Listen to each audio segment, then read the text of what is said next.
There are over 800 million active Facebook users, expected to be over 1 billion by August of this year. And Twitter, I'm not a Twitter user, there are over 500 million Twitter accounts, so that stuns me. Communicating in this fashion is reality today for millions. In a world consumed by ever more novel modes of socializing, we have less and less actual society. In other words, the more connected we become, the more isolated we can be. It's a point worth examining, because real communication is about much more than just an exchange of information. It's also about critical thinking and reflecting, and this requires listening and deliberating. An earlier article from The Atlantic notes that while the internet has become the conduit for most of the information that flows through our eyes and ears and into our minds, this comes at a price. The more we use it, the more we have to fight to stay focused. Those of you who were at Now 2010 might recall that I pointed to Apple as an example of a company that could navigate well in a tough environment. And in hindsight, it clearly looks like I picked an easy one.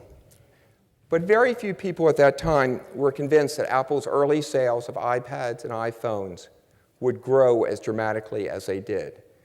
Now, today, Apple has sold enough devices to put one in the hands of every single human being in the United States. This type of conference, we hope, allows us to uncover and appreciate positive news in the economy as well as to think about threats.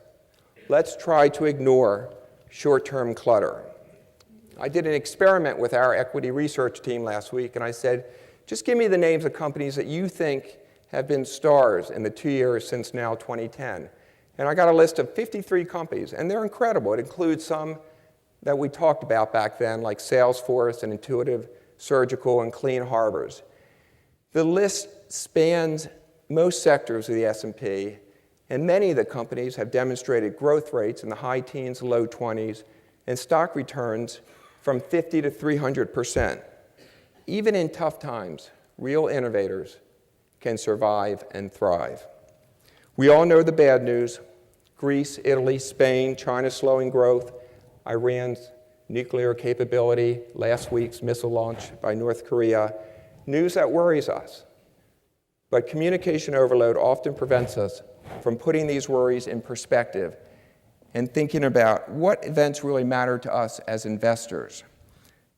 Which events require us to take different steps to protect our investments?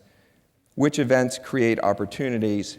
And ultimately, which companies are in the best position to survive and thrive?